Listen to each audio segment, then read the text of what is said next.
Alrighty, hello, hi, and welcome to this week 2 video. This week we're doing something a little different. I figured I would try doing a VOD review, especially because I didn't do the same in-game commentary like I did in week 1. So that's what we're doing here. And to start off with, I figured we would take a look at the team over here. As you can see, we're definitely running something completely different than what we did in week 1. We've got this Ogrepon, Hearthflame, pretty standard set, Ivy Cudgel, Horn Leech, Stomping Tantrum, Spiky Shield.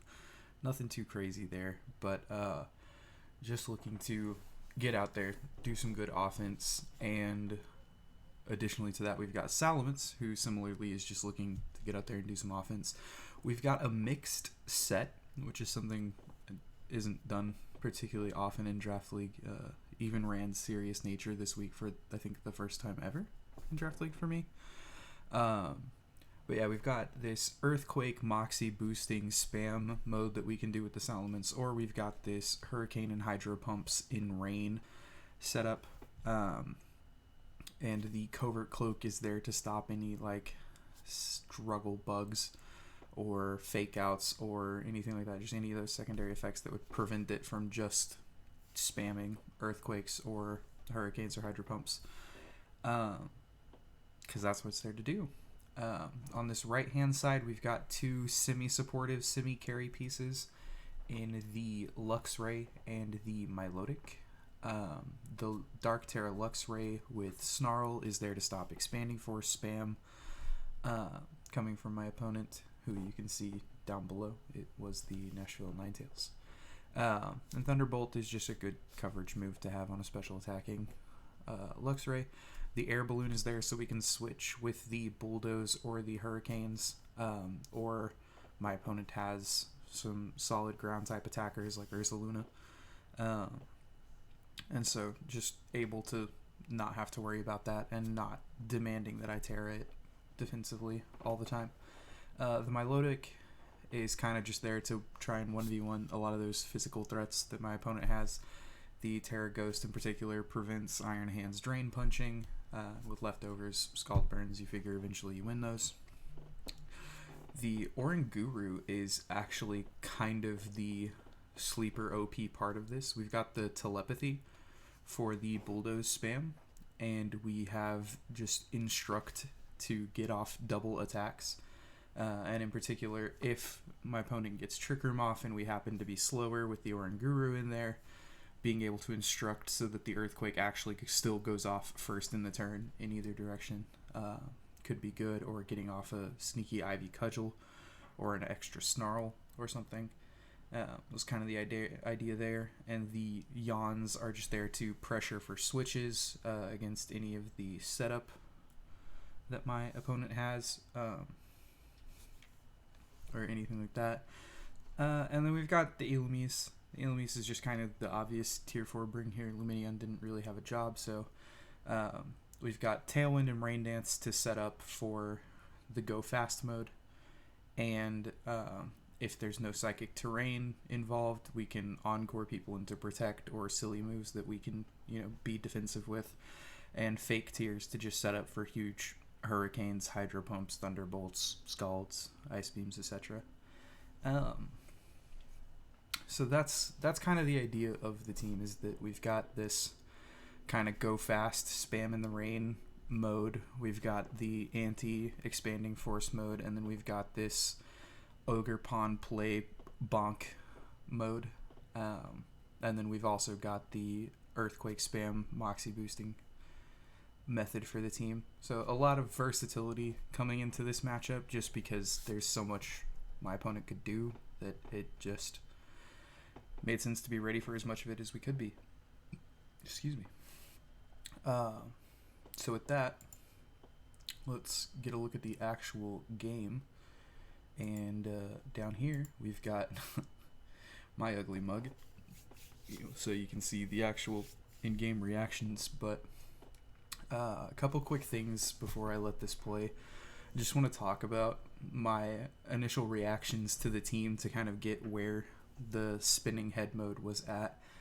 Um, Looking at this initially, it looks like 4 special attackers with a Charger Bug whose ability just makes that even better, and then a Torterra. So immediately thinking that going for a bulkier, especially defensive team makes sense. The Intimidate's not going to be as important, but the Luxray still looks pretty good here to stop the expanding force spam. So that's kind of part of the mental war, is like, oh, I don't really want the Intimidate, but I do really want the Snarl. And we have to be careful doing that, because both of those will set up competitive Empoleon to go crazy. And so that's kind of the first thing. And all of the carries, like both of the main carries for the team, look pretty okay here. The Milotic is looking a little bit scared. It's not super happy to see the Torterra and Empoleon, but it's fine. So I think, I mean, we'll see what I hover and click on here in just a second, but just initially looking at the team, it seems like we can kind of do whatever mode we want, but there's this weird Luxray feels like it needs to come, but we also have to be really careful with it idea. And I think we'll see that as I hit play here. So a minute and a half, I think I take a good chunk of this. The Oranguru in particular is kind of good if I expect that he's going to go in DD Armorug lead, so that I can sort of threaten the Trick Room angle. But I think here I was just thinking, what if we just try and go fast and play Whack-'em? I think the indecision here is that I don't really ever want to be bringing both of my supports, the Illumise and the Oranguru. Just because they do such antithetical things, you know. But also, you gotta be worried about running out of damage in that instance. So I think I like this idea of saying, hey, look, with the Torterra or the Armorug leading as the offensive piece, we can just go rain mode, and that seems pretty good. And then, yeah, I think it's very important to have the Lux right here in case the expanding force spam is what's going to happen. We can just let something go early, probably the Illumise, and then bring in the Luxray, still have the Earthquake spam because of the balloon, and then we can start snarling. So, weird watching my face down there. But, there we go. Beautiful trainer cards. No comment. And we see the lead. We've got Gibberish and Torterra the Pokemon fan, and Illumise Salamence. So immediately I'm thinking this has got to be like a follow me Shell Smash angle, kind of expecting a white herb. I'm not in a great position to punish this, but there's nothing stopping me from just activating the rain mode, going for a Hydro Pump or a Hurricane here. Expect that the Indeedee is going to take either one, but I can't fake Tears to make that go better because of the Psychic Terrain. So we're kind of stuck in this awkward spot where I don't really want the Illumise out here, but I could just hit the Rain Dance to get the party started. And I think that's what I end up doing. Yeah, and then we're just going to Hydro Pump. Makes sense. Go for the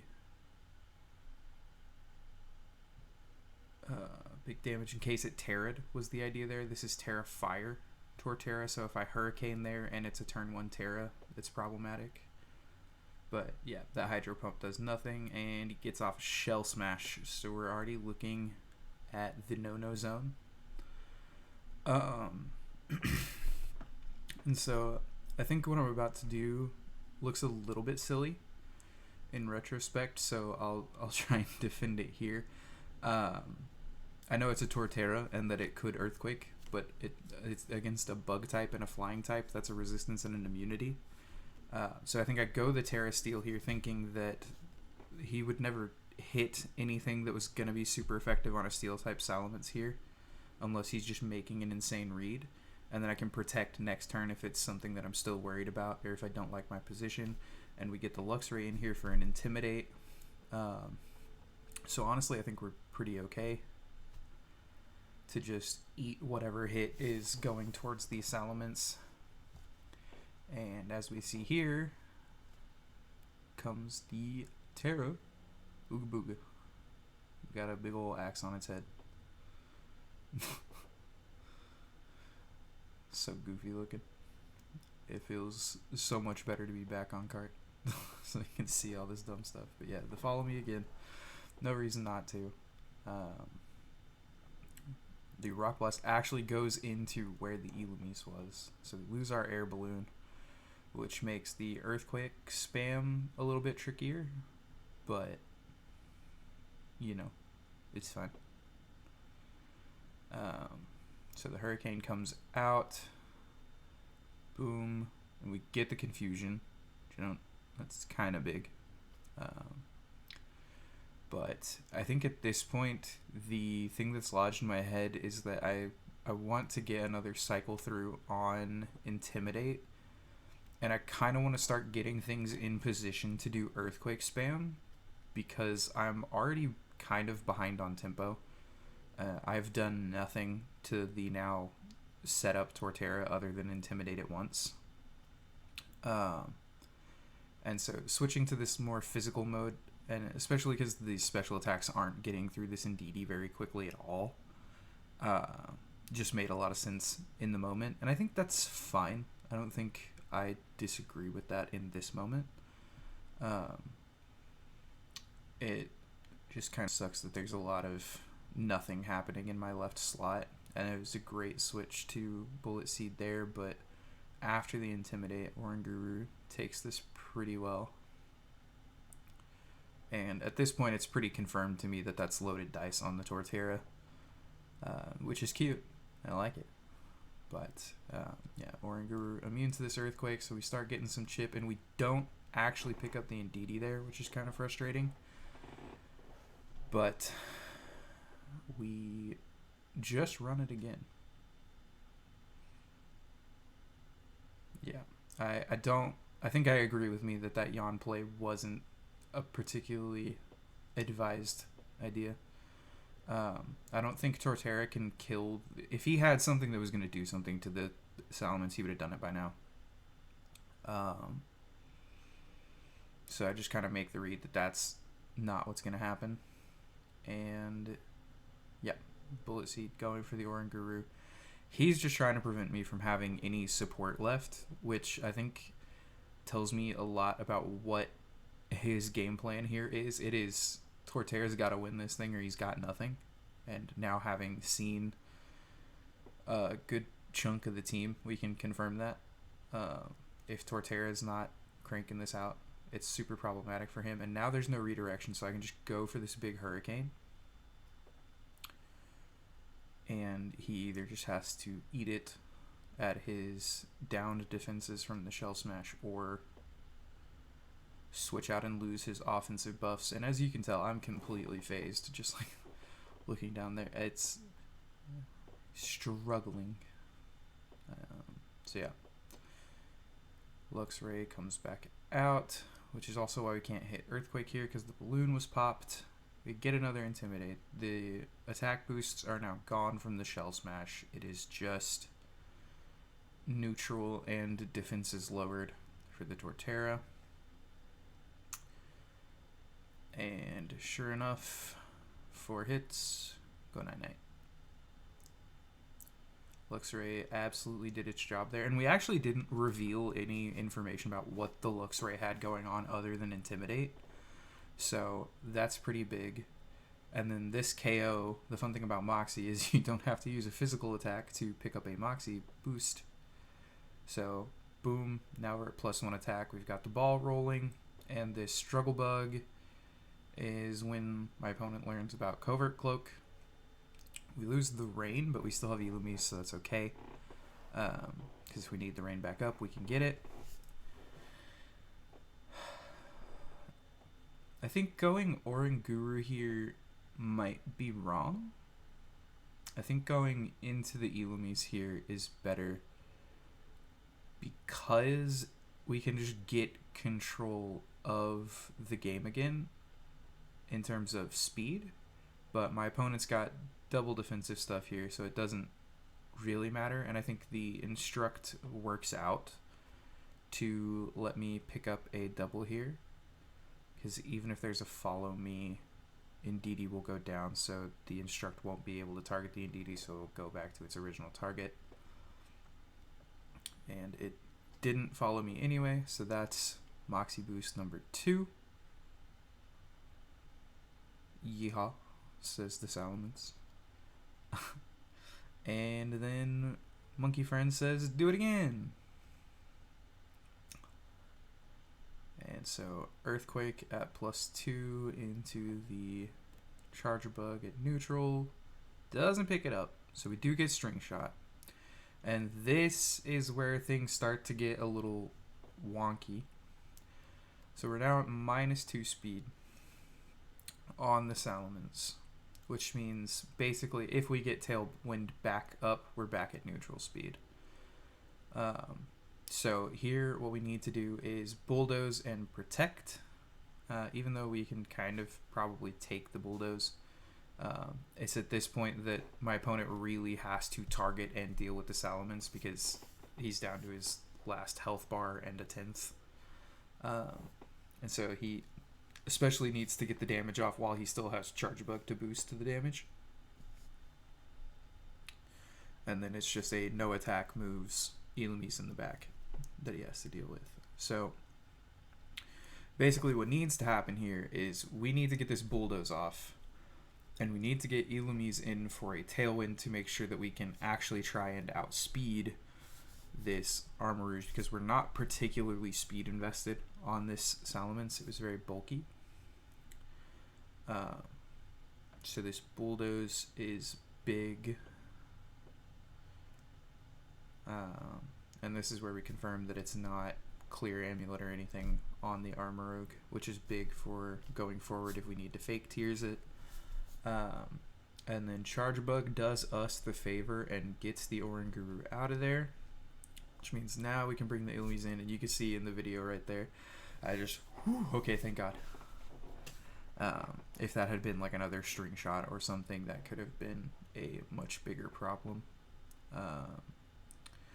But now we just... is Rain Dance the move, buddy? I don't know. I can understand the Rain Dance trying to diminish Heat Wave's damage. But I think if we just go for the Tailwind there... I guess it's no longer a super effective Earthquake, so... part of this is he can tee us up for a better situation, but we still swing with an Earthquake. We get the Charge Bug. We take the... I guess Rain Dance was probably right there. I think I'll give it to me. Because eating that at full damage wouldn't have necessarily KO'd, but it wouldn't have been great. So we hit the Tailwind, and part of the silliness of this is this Earthquake should pick up the Illumise, which is another Moxie boost. It doesn't matter whose team the Pokemon is on. Fun fact. So that's another attack boost. So yeah, at +4, but at -2 speed. There's one more turn of Psychic Terrain, so we wouldn't have been able to encore the Protect here, just because of the way Psychic Terrain turns worked out. That would have been another pretty secure end game, but we got the speed control we needed. Earthquake picks it up, and that is game 1 using the Salamence plus Rain mode, where we actually ended up not playing around the Rain offensively very much. But, yeah, look at that happy little camper down there. Okay, I am going to fast forward this video a little bit to get us to the Game 2 team preview stuff. But the takeaways from that were that we learned a lot of sets, and we know that speed control is kind of going to be part of the issue. So I think in this game, part of the idea was to just go faster, just use a lot of our faster stuff, and to bring just the more offensive pieces that I have to try and whittle through that Torterra faster, so I'm not just sitting there taking a bunch of damage. And I was reading into Indeedee Armor Rouge lead. So this was my anti-psychic spam lead, the expanding force. And it kind of ended up working out, because we see the Drifblim, who's real not happy that we're here with the Salamence. And Oranguru is in perfect position to be super annoying. Defensively or offensively, I don't really feel the need to Terra here. So I think I could, but it's not really accomplishing much. The point of the Snarl isn't the damage, it's just to whittle away. And I think one thing that could have been really bad here was getting... Why did you make that face, brother? But getting a follow me with Empoleon showing up here, or a Trick Room with Empoleon showing up on this Snarl. But again, my opponent has no idea that Snarl is there yet, so that was part of the good thing about not revealing anything about the Luxray in Game 1. So he felt safe to bring in the Torterra because it can't get intimidated here. It gets snarled, and we start playing the yawn game, just putting stuff to sleep, forcing nap times or switches, which means he can't actually defend his Torterra very effectively this game. And so he either follow me's this turn and goes to sleep on Indeedee, or he lets me get the yawn on the Torterra, which is great offensive positioning for me. And if he's going for Shell Smash, this is just a pretty free switch into this Ogerpon. And the punish with the... We saw Rock Blast in Game 1. Yeah, so the punish with the Rock Blast is pretty bad, but it's not unbearable. And so, sure enough, switches out, which means the yawn is going to go onto the Torterra.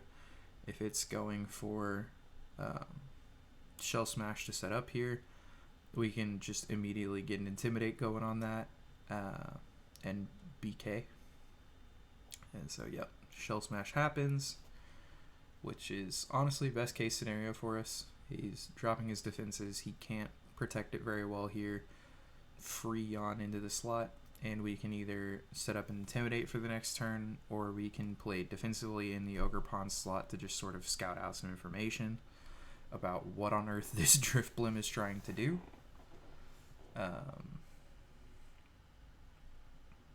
Yeah, so I think just taking a nice defensive turn here is perfectly fine. I honestly would have been okay with double protect here as well, so that the Torterra can't just get a huge chunk off on the Oranguru, but the Torterra is going to Terra Tortellini. Think about it. I'm so sorry. I don't know why I talk sometimes. But yeah, he's obviously just expecting the Ivy Cudgel Instruct to come out here. But Bullet Seed's gonna hurt. I think I would have liked double protect here better, to just see where stuff's actually going, because I think we just barely hold on, and if that Air Slash had been at the Oranguru, we could have been in a pretty deep hole. But once again, Oranguru's just too good. We get a yawn off, Sleepy Torterra, getting ready to be Sleepy Drifblim, and this is kind of the primo scenario for just starting to play bonk mode. And with Torterra having the guaranteed sleep turn here, it's okay because we'll outspeed it with the Stomping Tantrum here in a minute. So not super worried about needing to hit that slot this turn. Which is why we're targeting the Drifblim down here with just a double whack in case it's Focus Sash or anything switching in.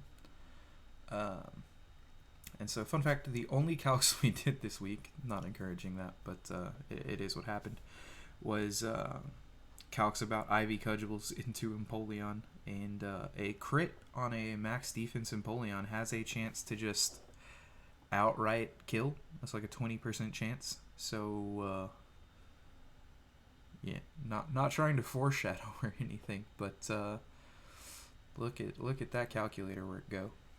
Ivy Cudgel, boom, critical hit by Empoleon. So, we didn't actually learn too much about its set. We don't know how defensive it was, but we do know that Instruct is a broken move and Ivy Cudgel is a broken move, and if you use 2 broken moves in a turn, you're probably doing well. So this is resisted. Haha, funny joke. Wasn't a crit. Would have killed if it was. And Poco, what were you thinking? Genuine question. So yeah, the Drifblim comes back out. We know that we are faster with the Ogerpon. The question is, do we target the Torterra here or do we target the Drifblim? For me, I think there's a pretty half-decent argument for just protect the Ogerpon and Bulldoze here to try and slow down the Torterra a little bit and make sure that we're faster, because Shell Smash speed. Tricky.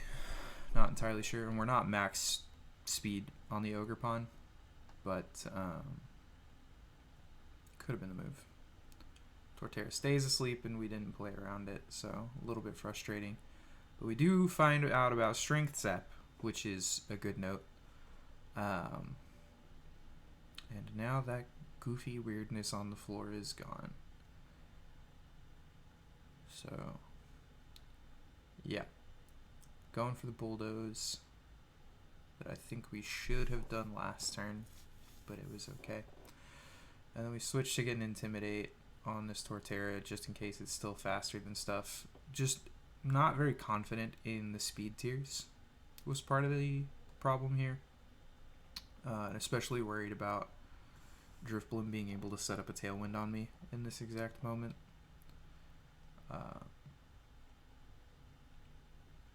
But we are floating. Torterra stays asleep. We could have just Instruct killed everything. The unfortunate 3-turn, but I agree that it wasn't worth banking on that happening.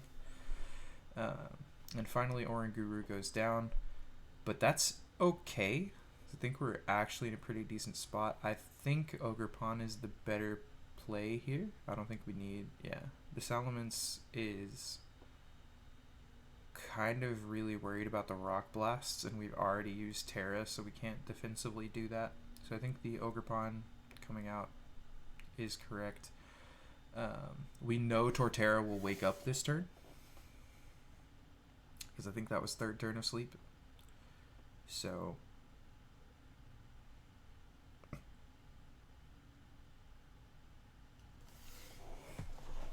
Yep, Torterra wakes up and uses Protect, and we doubled it like a goofball. And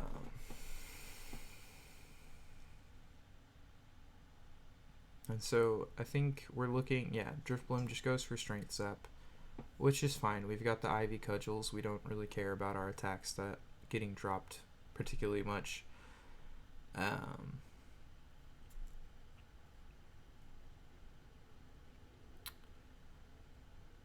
Yeah.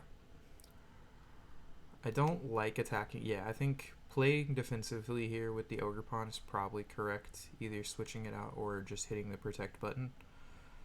Because there's the Rock Blast that could go at that slot that is a shared weakness between those. But just Protect and see if he lets Luxray pick this up. Logical play. I think that's kind of the correct buttons to push given the scenario. And you can see, Past Me was feeling it at this point. We're in a pretty good spot. The Torterra goes for the Rock Blast, so not switching was correct. I don't think it would have mattered too particularly much, but I think it was kind of objectively correct to just not waste any HP bars. And the Thunderbolt will come out and zappy. Good night, Torterra. So now without Terra, looking pretty decent. How many Pokemon does he have left? So we know there's this Indeedee that swapped out to avoid going to sleep. We one-shot the Empoleon. That's right. So it's just these two. So there's not a whole lot of offense on the field. There's no reason to not just start getting jiggy with it. Yeah. Ivy Cudgel's going to come out and do what people in the business like to refer to as damage. And then we get the fake tears off. I think technically I would have preferred that I had aimed the fake tears at the Indeedee and shot the Ivy Cudgel at the Drifblim. It's not significant given the way things played out, but I do think that's a better way to push those buttons because the Indeedee getting the special dropped sets up better for our end game. But Ogerpon is just a silly Pokemon and plays whack, whack, whack. And so with that, I'll let that sit there. No, I won't let it sit there on that. That's not great. But yeah. So we played a pretty solid game there. I don't know that there were any button pushes that I was just like making that face about. Whatever face I'm making in this still here. That's a little bit better one, I guess. But yeah, nothing too big to complain about. I think the strategies were fine in both games. I think game 1 was a little bit too slow. And in game 2, we could have tried to take more advantage of those sleep turns. We could have been more aggressive. We still had a full tank in the back with these Salamence in that game. So I don't know that playing as defensively or as scared of Torterra waking up as we did. I don't know that was the best play, but I also don't know that it was wrong or bad. I think the big takeaways here were that Oranguru was great in this matchup, and the very mixed up offenses were a very good thing to have in this matchup. I think if we had seen some of the other stuff that we were worried about, like the Ursaluna or the Iron Hands coming out of Tier 1, I think we were prepared to deal with those pretty well. I think if we had seen, Sneasler show up, we were pretty okay to deal with that with the Earthquake spam mode. So I think the team build was solid, and the button pushes were good enough to get the job done. I think that's kind of my main takeaway. But yeah, not the most insightful VOD review this week, unfortunately, because we kind of did a good job. High five, pass to me. Or you, yeah, good job, buddy. Pat, pat, pat. But with that, I think I'm gonna end the video. Thank you guys for checking this out, and hope you enjoyed it. Let us know in the comments if you did or didn't, so I know whether or not to do these. Yes. Have a good day or night or whatever it is.